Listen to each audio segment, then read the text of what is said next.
Level 1. The new labourer. You step onto the construction site before sunrise. The air smells like wet concrete, diesel, dust and cold metal. A crane turns slowly above you, its long arm cutting across the pale morning sky. Trucks beep as they reverse. Somewhere inside the unfinished building, a drill screams against concrete, sharp enough to make your teeth tighten. A foreman hands you a hard hat, a reflective vest, and gloves that still smell like someone else's sweat. "Stay close," he says, "and don't stand where things can fall." You look up. Steel beams rise over you like the bones of something giant. Workers move with purpose, carrying tools, shouting over engines, climbing ladders, stepping around open trenches as if they already know every danger by heart. You do not know where to stand yet.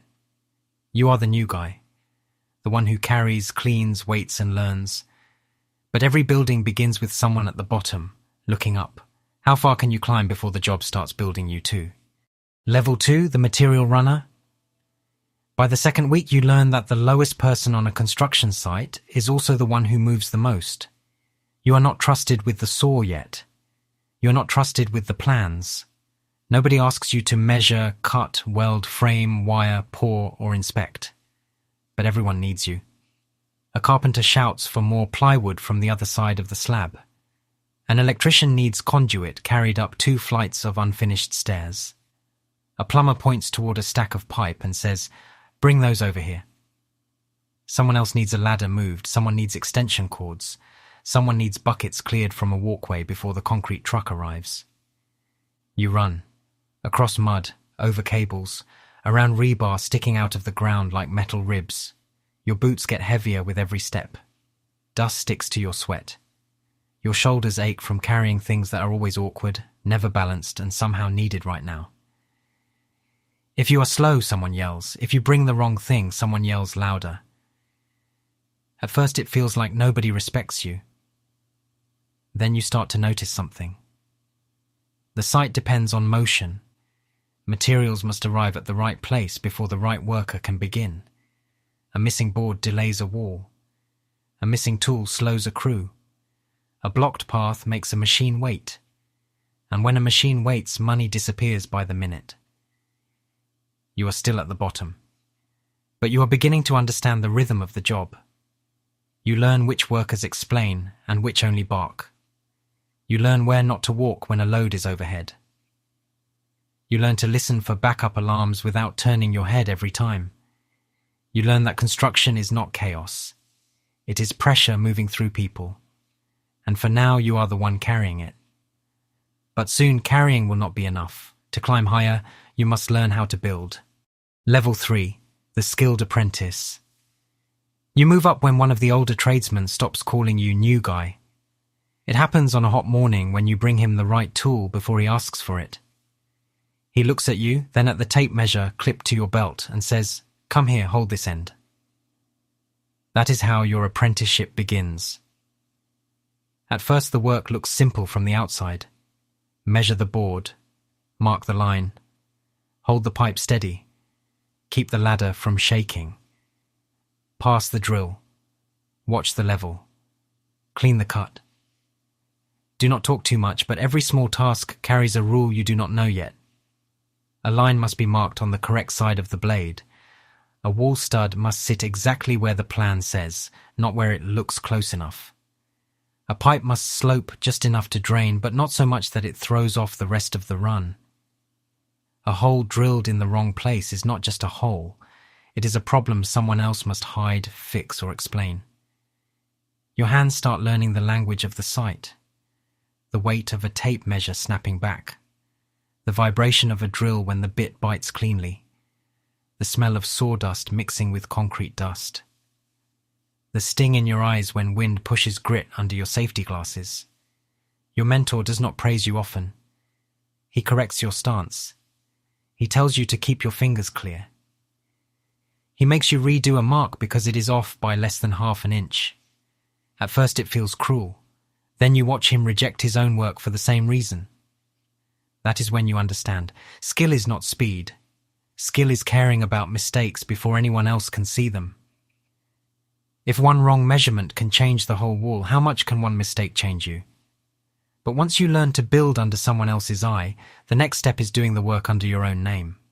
Level 4. The certified tradesman. The day you become a certified tradesman, the site stops treating you like someone who is only learning. Now your name is attached to the work. You arrive with your own tools worn in the places your hands touch most. Your tape measure clips to your belt without thinking. Your pencil sits behind your ear. Your boots know the path from the gate to the floor where your crew is working. No one tells you to just watch anymore. They point to the plans and say, "That section is yours." The words feel good for about 3 seconds. Then the pressure settles in. You are assigned a run of wall framing near the edge of the 3rd floor. The air is hotter up here. Wind moves through the open structure. Below you, trucks, workers, and stacks of material look smaller than they should. Around you, the building is still a skeleton of beams, plywood, cables, and temporary railings. You check the plan twice, then a 3rd time. Because now if something is wrong, it is not a beginner's mistake. It is your mistake. You mark the layout. Cut the material, set the first piece. Check the level. Fasten it down. Every movement is familiar, but nothing feels casual.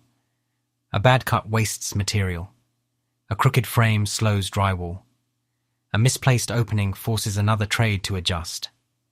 One careless shortcut can travel through the whole building like a crack. A younger worker watches you now, waiting for instructions. You realize you have become the person you used to fear bothering. By midday, sweat runs under your hard hat. Dust sticks to your neck. Your arms ache, but when you step back, the section stands straight. For the first time, you see something you built taking shape in the larger structure, and it feels like pride. But pride is dangerous on a construction site. Because the higher you climb, the heavier your mistakes become. Level 5, the machine operator. The first time you sit inside a machine, the construction site changes shape. From the ground, everything was larger than you. Trucks, beams, cranes, stacked lumber, concrete forms, moving loads. You were the one looking up, stepping aside, staying clear. Now people step aside for you. You climb into the cab of a telehandler, close the door, and place your hands on the controls. The seat vibrates under your body. Dust clings to the glass. Through the windshield, the site looks both closer and farther away, like you are watching it through a dirty aquarium. A worker on the ground raises one hand. Slow. Another points toward a stack of material that needs to be lifted to the 2nd floor. You ease the machine forward. The tires roll over packed dirt. The boom extends, the forks slide under the load. For a moment it feels almost simple. Then the weight rises. The whole machine shifts slightly beneath you. Your stomach tightens. You understand immediately that power is not the same as control. The machine can lift more than your body ever could, but it also multiplies every mistake you make. A turn too fast, a load too high, a blind spot ignored, a signal misunderstood. One wrong movement can crush material, bend steel, smash a wall, or send someone diving out of the way. The radio cracks in your ear. Hold there, you're close to the edge. You freeze. Below you, workers look small. Too small. You lower the load inch by inch, listening to the engine, watching the hand signals, feeling every movement through the controls. When the material finally lands safely, nobody cheers. They just go back to work. That is how you know you did it right. How much power can sit behind a machine before one wrong move becomes a disaster? Level 6. The crew lead. You become crew lead on a morning when the foreman is short one person, the delivery truck is late, and half the site is already behind schedule. He points at you near the material stack and says, "Take 3 guys and finish that section before lunch." That is all. No speech, no warning. No time to feel ready. Suddenly the work is no longer only in your hands. It is in your voice. You stand with 3 workers in front of you. One apprentice still afraid to make decisions, one older tradesman who hates being told what to do, and one labourer who keeps checking his phone because he is exhausted from a second job. You know the task. Frame the section. Clear the path. Keep materials moving, stay safe. Do not slow the next crew. It sounds simple until everyone starts pulling in different directions. The apprentice asks where to start. The older worker says the plan is wrong. The labourer cannot find the right fasteners. A plumber nearby complains that your stack of materials is blocking his access. Somewhere behind you, a saw screams through wood, and the radio keeps crackling with updates you only half hear. You want to grab the tools and do everything yourself. It would be faster. But that is not leadership. Leadership is explaining the work clearly when your own head is full. It is correcting someone without humiliating him. It is telling the older tradesman you hear him, but the plan still needs to be checked before anyone changes it. It is sending the tired labourer for water before his mistake becomes someone's injury. By noon, the section is not perfect, but it is standing. And so is your crew. For the first time, you understand that building is not just wood, steel, concrete, and machines. It is people under pressure, trying not to break before the structure does. And soon your responsibility will expand from one crew to the safety of everyone on site. Level 7. The safety supervisor. You become the safety supervisor after you have seen enough close calls to stop laughing at the word accident. A board slipped from a scaffold and landed 3 feet from a worker's boots.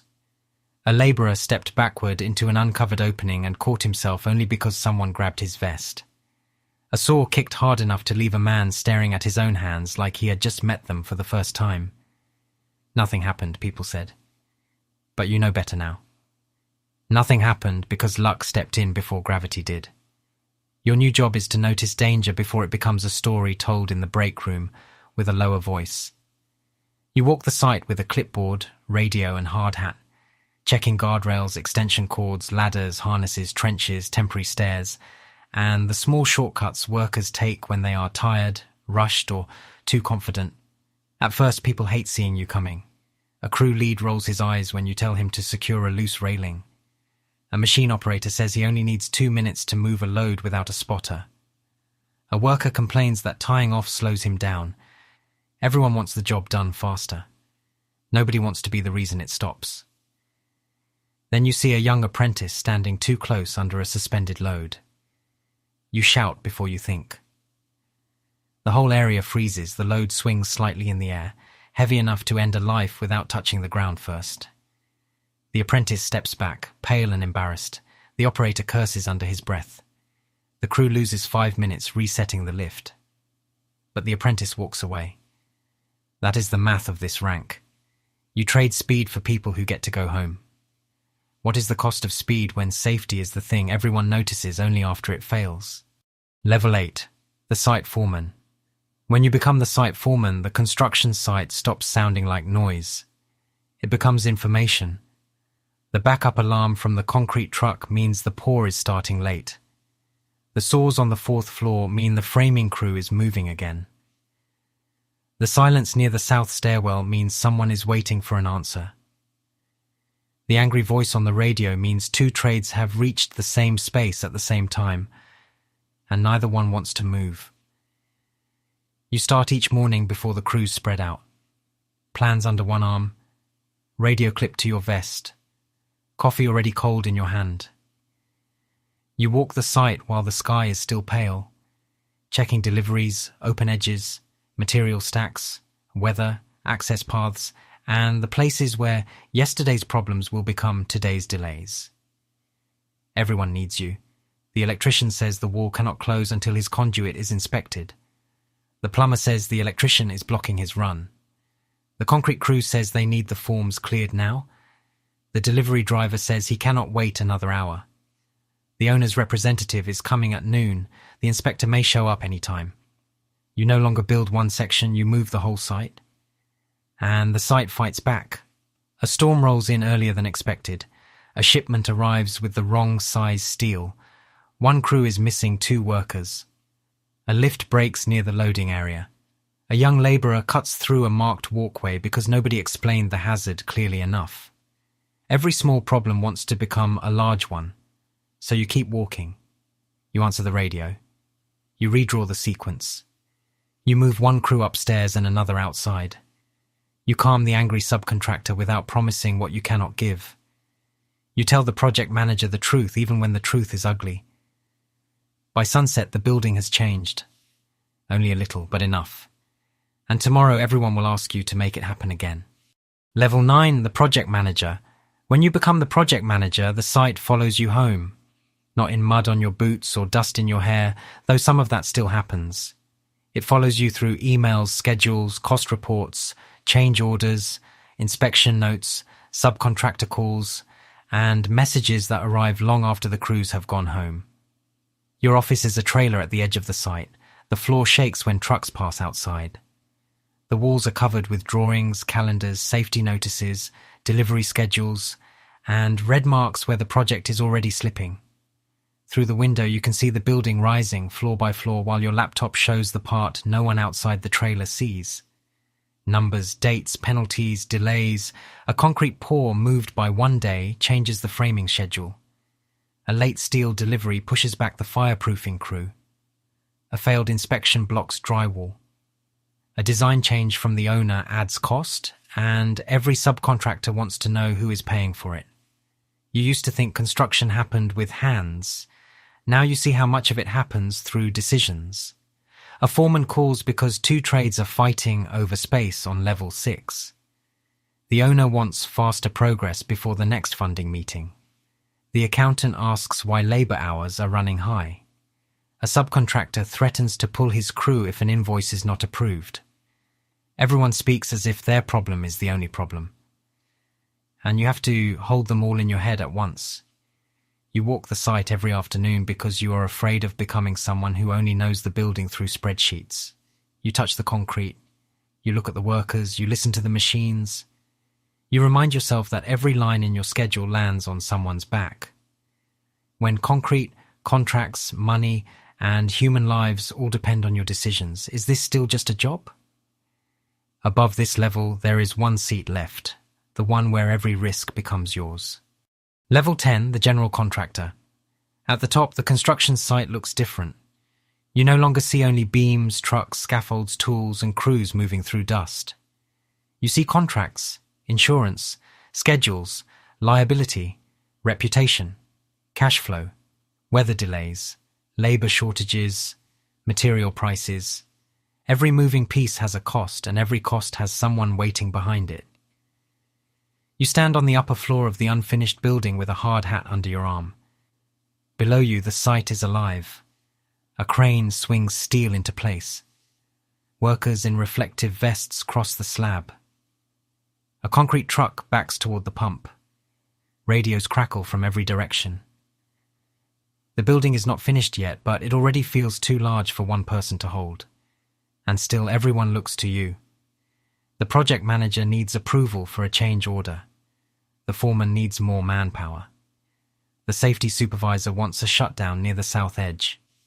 The owner wants the schedule pulled tighter. A subcontractor wants payment before sending more workers. Every answer you give helps someone and hurts someone else.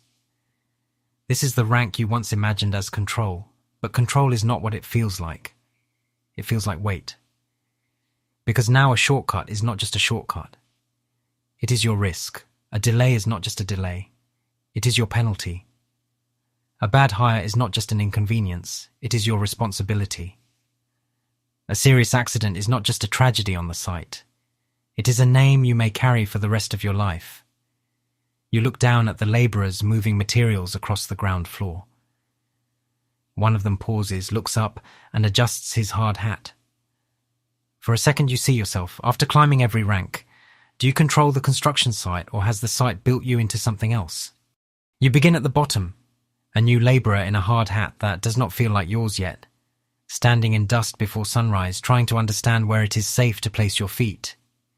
You carry materials, learn from older hands, make your first marks, build your first section, operate your first machine, and slowly become someone other workers trust. Then you climb higher. You lead a crew. You stop unsafe work. You coordinate the site. You manage drawings, contracts, delays, money, and people who all need answers at the same time. At every level the work changes, but the pressure never disappears, it only changes shape. And by the end you understand something most people never see. A building is not just concrete, steel, glass and money. It is sawbacks, burned skin, dusty lungs, careful measurements, close calls, quiet pride, hard decisions, and thousands of small moments where someone chooses to do the job right, even when faster would be easier. So the next time you look up at a tower, a bridge, or a new building rising over the street, ask yourself, who stood at the bottom long before the skyline changed? If this journey made you see construction differently, like the video, share it, and comment which hidden world you want to experience next.